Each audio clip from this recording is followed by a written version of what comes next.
Hello and welcome to Travel Days 2020, presented by the Italian National Tourist Board. I'm Huntley Mitchell, editor of Travel Weekly, and before we kick off proceedings today, I want to let you know about a few house rules. You should be able to see a chat function on the right-hand side of your screen. Feel free to use it to communicate with your fellow attendees during each session. However, our moderator will boot anyone out who uses it inappropriately. So one strike and you're out. If you do decide to share anything Travel Days related on social media, make sure you include the hashtags Travel Days and Travel Days 2020. And we'll be sharing a simple feedback poll at the end of the session. So please let us know what you think before you leave. Now, I'd like to introduce our two panelists for this session. Mario Vargas is from Peru's Trade Commissioner to Australia and New Zealand, and Sarah Clark is Intrepid Group's Managing Director for the Asia Pacific region. Welcome to you both. Hi, Huntley. Great to be here. Hello, everyone. Great. So today we're going to delve into Peru's recovery plan from COVID-19 and why sustainable tourism is a key pillar of this. We're also going to explore how Intrepid is playing a crucial part in Peru's recovery and evolution as a sustainable tourist destination. So Mario, I'll start with you. How has Peru navigated its way as a tourist destination through the COVID-19 pandemic so far? Well, the pandemic hit Peru in an unprecedented way. While the sanitary situation was trying to manage during the last month, from Peru has been working very hard in a reopening plan for the domestic and international tourism. So when the time is right and safe to invite our tourists to Peru. So we have been working the private sector and the government sector in order to adapt to the new conditions, to the new way to do tourism in Peru. Okay. And what is the focus from Peru right now? What destinations and attractions is the country looking to promote post-pandemic to travellers? And do you expect to see a reordering of these destinations and attractions in terms of popularity? Well, yeah, now we are focusing our priority is safety.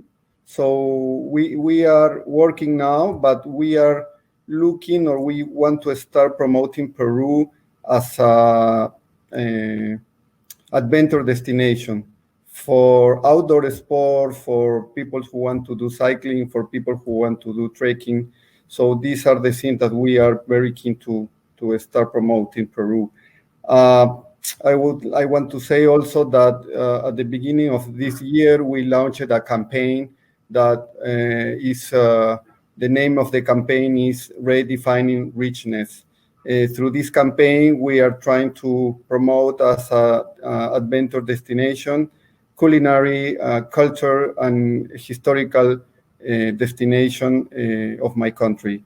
And also it's important to say that the concept of the campaign refers that to go to Peru is a place to rethink or redefine the word of rich. So it's not a measure about how the thing that you own, but the depth of the experience that you live. So this is more or less the idea of the campaign. So if you want to know more or less about the campaign, you can see our social networks, YouTube, and our website, visitperu.com.au. Okay, very good. And how has the pandemic changed Peru's course to becoming a more sustainable tourist destination? Sustainable tourism is still a developing concept in Peru. There is still a lot to do to improve and to preserve in a heritage in a sustainable way. I want to highlight the Machu Picchu carbon neutral that was announced some days ago. seeks to become the first tourist destination and the world to reduce dioxide emissions. So likewise, there are some initiatives of sustainable tourism like Inca Terras, Explora, and other small hotels like Wilcatica and Gotca Natura in the Amazon region.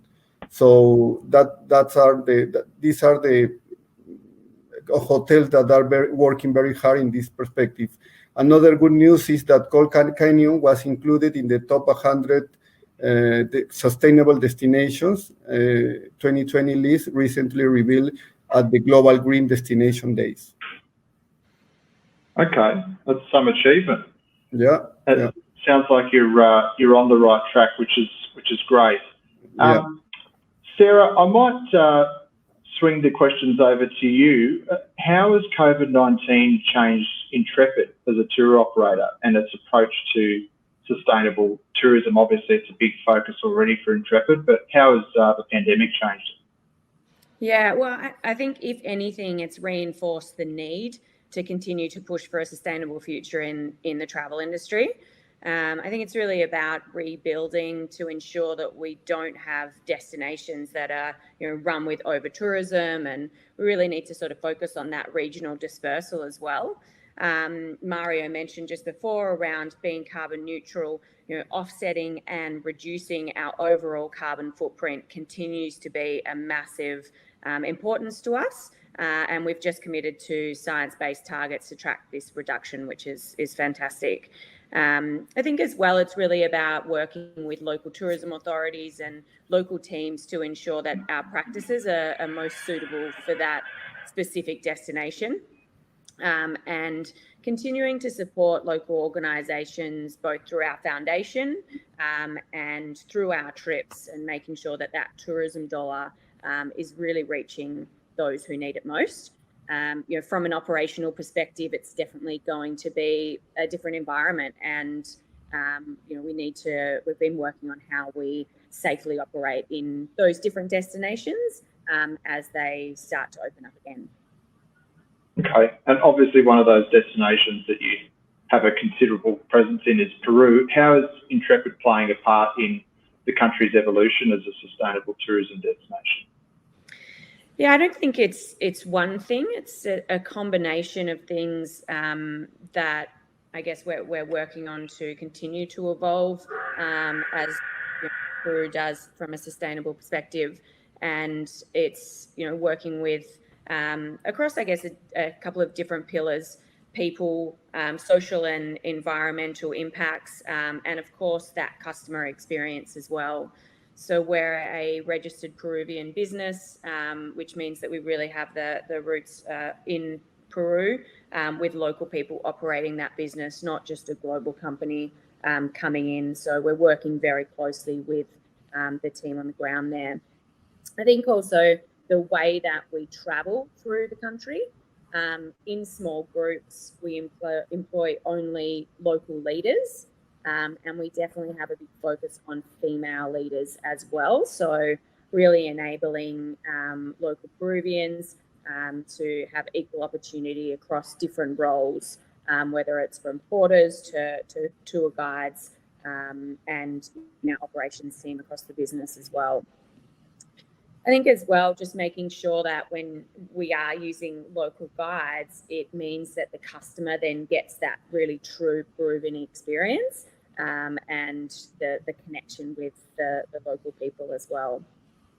I think as well, by having that team on the ground, we're in a really good position to be able to lobby and drive the change as we see it's needed. So an example of that would be pioneering to remove single-use plastic from the Inca Trail, which we worked with other local operators to drive that forward, and it's now a law. So it's great to see destinations like Peru taking this seriously, and really awesome to hear that announcement around the carbon neutrality as well. Around 12 months ago, we had AFL footballer Brodie Grundy, who plays for Collingwood. He went on one of our trips there. and I've got a video to show on his experience. But it was really focused around traveling outside of the main trail. So they headed into the Amazon rainforest and stayed at an Indigenous owned and operated lodge and learned about plant medicine. They hiked part of the Quarry Trail, which is a great alternative to the Inca Trail. And they really got to know the local Peruvian people as well. And there's a really special part in the video where Brody visits Cafe Manos Unidos, which is a community project that Intrepid supports. And it's working with disadvantaged youth in Cusco. And you can see that really powerful interaction that Brody has. So he tells the story a little bit better. So Huntley, I might pass over to you to show that video. Of course, yeah, let's take a look quickly now.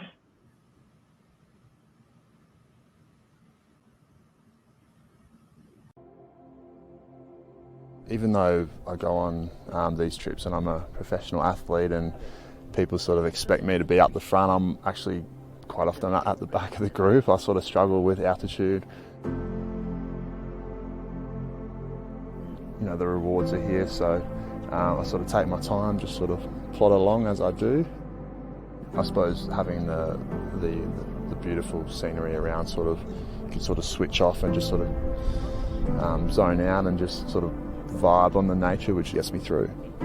Coming in to Peru in the off season, going to somewhere like the Amazon, you know, doing the Quarry Trail hike, coming to Machu Picchu, I don't think many people can say that they've done those three things in their life. And obviously for a large part of the year we're training pretty hard, and an important part of off season is obviously to relax, like physically and mentally, but it is also important to sort of stay on your toes. And this is like the perfect way to do it because it doesn't ever feel like you're training. We're at altitude right now. We've been trekking through the mountains, and you know, you're still obviously getting a bit of a workout, but you know, mentally you're really enjoying it as opposed to just pounding the track back in Melbourne. So I did base camp with Intrepid last year and had a wonderful time. Going to South America, you sort of hear lots of different things, and I sort of wanted security of having people that know the area really well. Second to that was obviously experiencing different culture. So being a professional AFL footballer, you're sort of exposed to a bubble in Melbourne of footy talk for a large part of the year. So it's really nice to be able to get out of my comfort zone and give me lots of perspective. It sort of re-energises me and gives me more motivation to live life and enjoy it.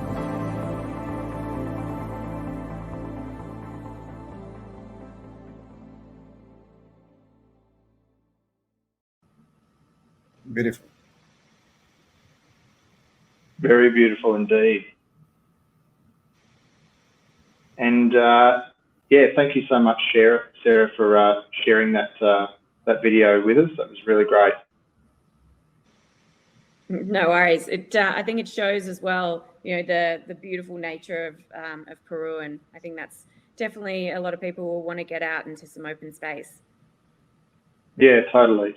And just lastly, before I move on to a couple of questions for both of you, Sarah, how does Intrepid plan to continue working with Prompt Peru to foster a sustainable post-COVID future? Yeah, I think in the future, as different customer markets open up to different destinations, it's going to be, you know, more important than ever to make sure that we're communicating and working with local bodies. And I think the customer themselves will be quite different. So I think really making sure that we're sharing that information on who that new customer is, and yeah, working with Prompt Peru in that way. I think it's also about the whole industry working together to once again deliver access to customers and reconnect those communities. From I guess post-COVID environment, or maybe you'll say continuing within living with COVID, is, you know, making sure that there's safe practices in line with the specific location. The World Travel and Tourism Council stamp of approval. I think a lot of companies have jumped on board of that, which is awesome, just to see and ensure that there's consistency across the industry. And, you know, making sure that as we start to see these destinations open up safely, that there's feedback from the ground and we're just iterating, because it will be a new environment for everyone. I think for us, having that supply chain as a single source and the Intrepid team on the ground in Peru will be really beneficial in understanding what's happening and really taking care of our customers. So yeah, I think it will be a combination of different things, but working together as an industry to make sure we're delivering that in a safe environment will be really important. Sure. And Mario, just quickly, is there anything you wanted to add on that, on how From Peru continues to work with Intrepid and fostering sustainable tourism? Yeah, I think that we should be very communicated among all the institutions and the private sector, because this is something that is not a matter of one institution. There is a new way to do tourism now, so I think we need to rethink all the activities that we have been doing in the past. So, Mario, Sarah, a question for both of you. What advice do you have for travel agents looking to sell Peru as a destination in the current climate? Well, I will recommend having the chance to learn more about Peru, maybe to visit our office in Sydney to have a very nice specialty coffee, or seek more information through our platform and see that Peru has a lot to offer and different selling points. For example, packages oriented to adventure travel, trekking and cycling routes with the Blue Lagoons in Ancash, Amazon cruises, and different places that are outdoors. So I think there are opportunities for different kind of tourists. Now, I think this is a good time to understand our client needs and get to know more about our country.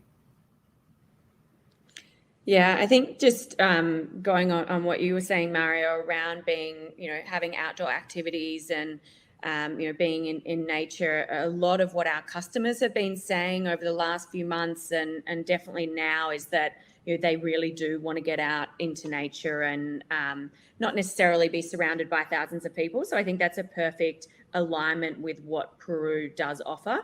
I think that reconnection with people, local communities, trekking, rafting, there's so much on offer. And I know you spoke about the food in Peru. I was there last year and it is amazing. Some of the cuisine is just amazing. So it is that, that real consistent message of it does have that natural playground. And I think as well that now that Peru has been added to the WTTC COVID safe list, it's really great reassurance for our customers as well. So the government's doing a lot there to ensure that, travel comes back. I want to highlight another thing that our campaign was trying to promote Peru as a tourism destination, but in a perspective of nature, culture, and gastronomy that is important in Peru. So this is something that, and the point is that we have different ingredients, so that's why it's our regions have different places that tourists can enjoy. Very good. And my last question to both of you, what tips do you have for destination marketing organisations and tour operators for working together to help meet each other's sustainability goals? Obviously, you both have your separate ones as a destination and as a tour operator, but you also are working together quite closely to help achieve each other. So I'm just wondering if you can share some advice on how to go about that. As I mentioned before, sustainable travel in Peru is still in development, and we have a lot of work to do using our strength. Certification and initiative like Machu Picchu, carbon neutral, will drive the attention to Peru in a good way.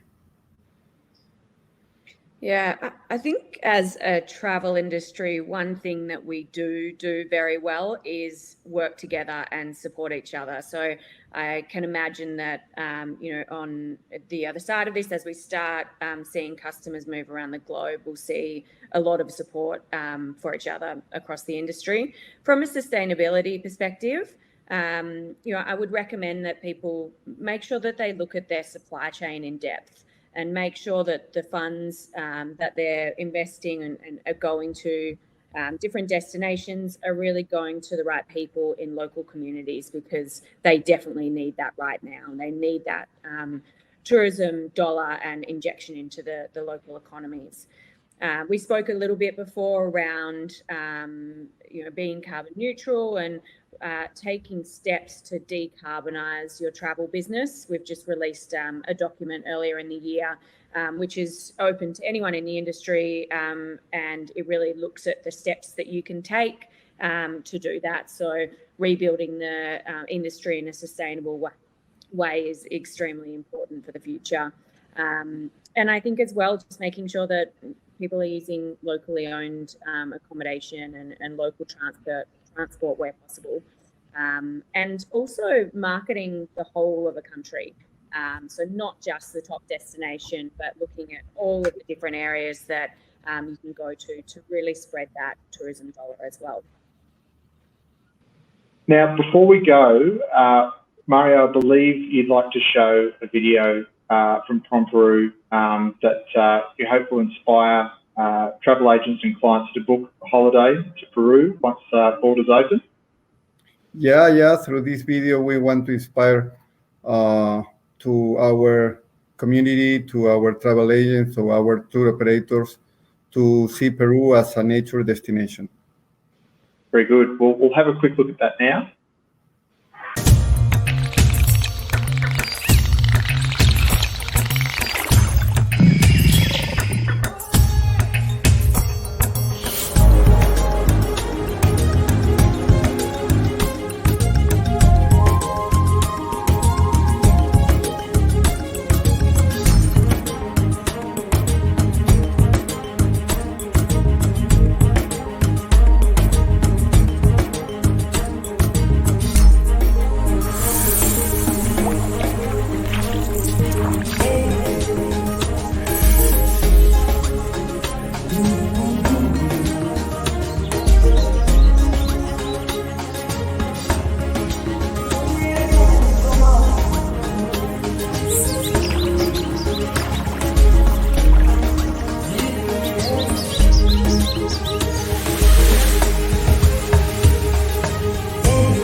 Okay, well, thank you very much, Mario, for that video, and thank you to you both for your time during this session. Really appreciate it. So hopefully we can get some Aussies travelling to Peru in no time, and perhaps on an Intrepid tour. Thank you. Thanks, Mario. It was great to be talking about Peru. Thank you, Huntley.